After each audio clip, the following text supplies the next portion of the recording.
Nah, bagaimana pemfaktoran bentuk x kuadrat tambah 2 kali xy tambah y kuadrat, kemudian x kuadrat kurang 2 xy tambah y kuadrat. Coba adik-adik perhatikan bahwa x tambah y saya pangkatkan 2 hasilnya seperti apa. X tambah y saya pangkatkan 2 kan sama saja x tambah y kali x tambah y.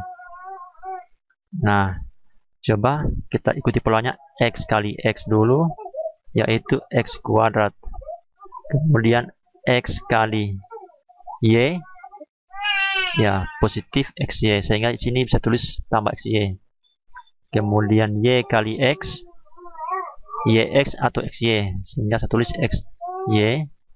Kemudian y kali y kuadrat, positif y kuadrat, sehingga saya tulis tambah y kuadrat.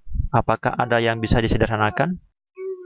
Nah, x kuadrat tentunya tidak ada sejenisnya, begitu juga dengan y kuadrat. Yang sejenis yaitu yang ini, xy tambah xy. Itu bisa saya sederhanakan menjadi 2 kali xy. Nah, ternyata x tambah y kuadrat ini bisa dijabarkan menjadi x kuadrat tambah 2xy tambah y kuadrat. Ya, itu hasil pengkuadratannya. Oke, supaya mungkin memudahkan dalam menghafal, x tambah y kuadrat. Berarti kuadratkan dulu x-nya, x kuadrat. Setelah itu 2 kali x kali y. Nah, 2 kali x kali y. Setelah itu kuadratkan y-nya. Nah, itu hanya memudahkan dalam menghafal.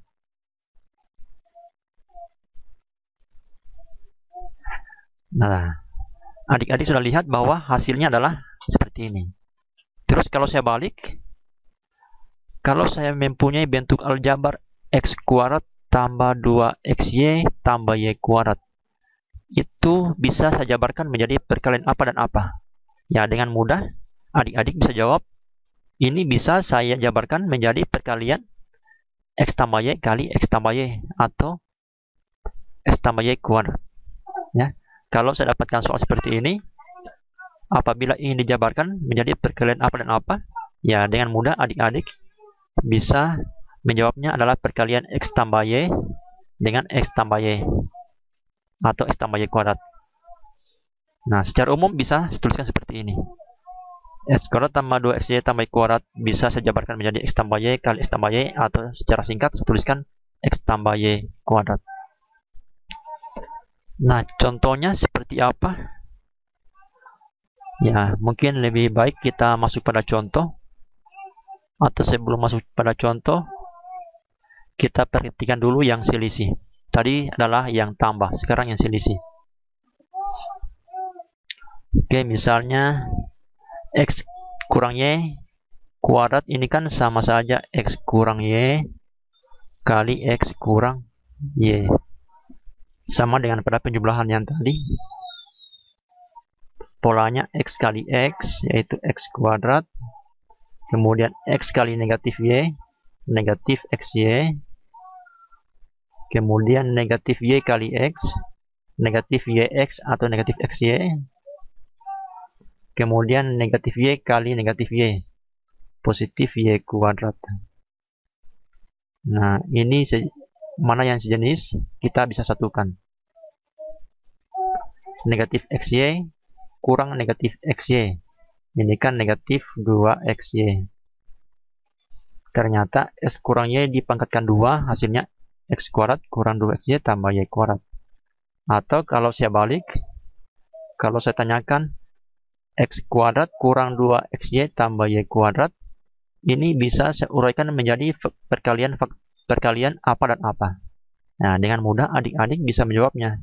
Ternyata x kuadrat kurang 2xy tambah y kuadrat adalah perkalian x kurang y dengan x kurang y, atau disingkat x kurang y pangkat 2. Mungkin supaya membantu menghafalnya, x kurang y pangkat 2 itu seperti ini. Nah, X-nya dulu kita kuadratkan, itu X kuadrat, kemudian 2 kali X kali negatif Y. Nah, jadi 2 negatif 2XY. 2 kali X kali negatif Y. Jadi negatif 2XY. Kemudian negatif Y saya kuadratkan, positif Y kuadrat.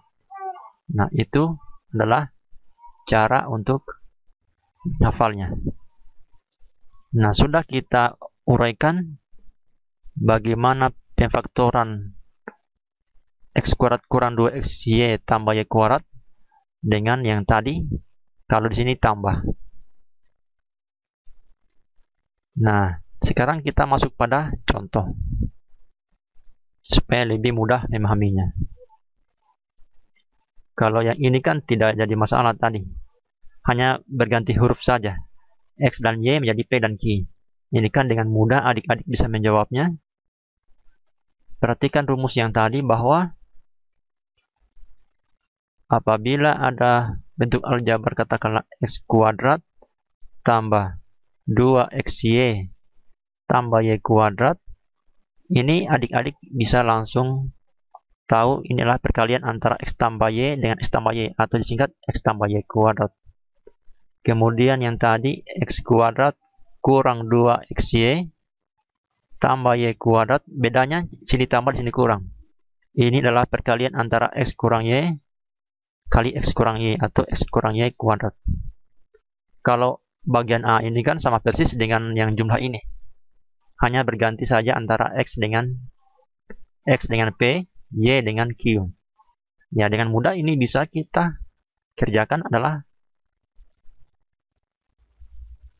ini adalah perkalian antara P tambah Q dengan P tambah Q atau P tambah Q kuadrat. Nah, sekarang yang ini agak rumit. Nah, sebenarnya tidak rumit. Kita harus kira-kira bagian B ini cenderung mengikuti pola bagian 1 ini atau pola bagian 2 ini. Nah, kan di sini kurang, ya cenderung mengikuti pola bagian 2. Tapi ini adalah berbentuk X kuadrat kurang 2XY tambah Y kuadrat. Bentuknya tidak sama seperti ini. Ya, kita harus ubah bentuknya sehingga mengikuti 2 kali X dan Y. Nah, berarti di sini X kuadratnya tetap. Nah, ini menjadi kurang 2. Nah, seperti itu ya. Kali apa di sini? Yang jelas di sini Y kuadrat, berarti di sini harus mengikuti berarti 2 pangkat 2. Berarti Y-nya adalah 2. Berarti di sini adalah Y-nya adalah 2 di sini. Nah, seperti itu ya. Sudah sama bentuknya antara 1 bagian B dengan 2 ini. X kuadrat kurang, nah sini ada 2-nya, ada juga 2-nya. Kemudian maaf, di sini berarti X ya. Salah. Nah, X. Nah, di sini X kuadrat tidak jadi masalah. Ada 2-nya, ada 2-nya. Kemudian X-nya, nah X-nya, Y-nya dalam hal ini adalah 2. Nah, tambah 2 kuadrat. Bentuknya sudah sama ya. Bentuknya sudah sama. X kuadrat. Jadi yang kita uraikan sebenarnya ini. 4 saya uraikan menjadi 2 kuadrat. Kemudian kurang 4X saya uraikan menjadi kurang 2 kali X kali 2. Kenapa saya perlu uraikan seperti ini? Supaya berbentuk seperti ini. Nah, kalau sudah seperti ini, yang diambil adalah X kurang ini 2. Nah, kan seperti itu rumusnya ya. Bisa dipahami? Ya, saya rasa ini gampang, tinggal perlu latihan saja. Oke, coba kita masuk pada pemfaktoran bentuk aljabar yang lain.